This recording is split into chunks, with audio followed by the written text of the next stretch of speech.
নিষিদ্ধ করে দিন।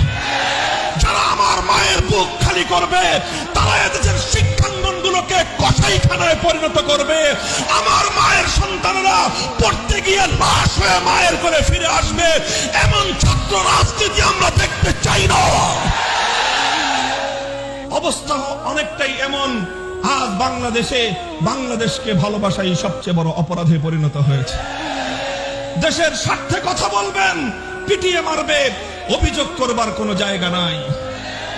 সংগ্রামী সাথী ও বন্ধুগণ, আমার কথা হলো এভাবেই অন্যায়, অবিচার, জুলুম, শোষণ, দুর্নীতি, জনগণের সম্পদ লুণ্ঠন ফিরিস্তি কয়টার দিব, কয়টার কথা বলবো? তানহামা দাগ দাগ সুদ, পুম্বা কুজা কুজা নেহাদ, সারা শরীর ক্ষত বিক্ষত, মলম আর পট্টি আমি কয়খানে লাগাবো?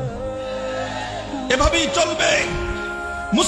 মুসলমানদের জনপদ, মুসলমানদের দেশ যতদিন পর্যন্ত কোরআন সুন্নাহ খেলাফতে রাশেদার শাসনের দিকে ফিরে না যাবে, গণতন্ত্র দিয়ে মুক্তি আসবে না, সমাজতন্ত্র দিয়ে জনগণের অধিকার প্রতিষ্ঠা হবে না, কোন তন্ত্র মন্ত্র জাতির মুক্তি আনতে পারবে না।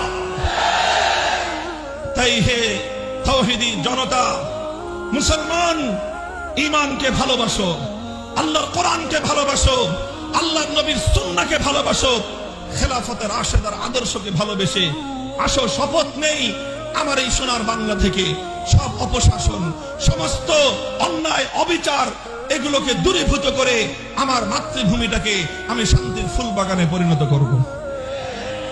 মুহতারাম হাজিরিন, আমি আবার কোরআনের সেই আয়াতের দিকে পুনরাবৃত্তি করছি। ইজা আরাদনা আন নুহলিকা কারিয়াতান আমারনা মুতরাফিহা ফাফাসাকু ফিহা ফাহাক্কা আলাইহাল কওল।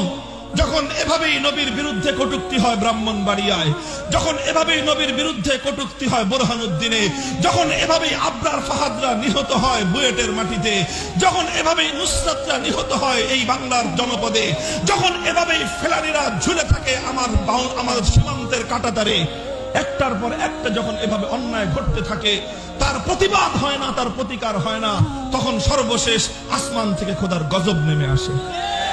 আজ আমরা চাই মাতৃভূমিকে ভালোবাসি বলেই, দেশটাকে ভালোবাসি বলেই, দেশপ্রেম নিয়ে, জাতির প্রেম নিয়ে, স্বাধীনতার অতন্দ্র প্রহরী হিসেবে নতুন প্রজন্মকে নিয়ে আজ দেশ জাতির স্বাধীনতা রক্ষা করবার জন্য দুর্বার আন্দোলন গড়ে তুলতে চাই।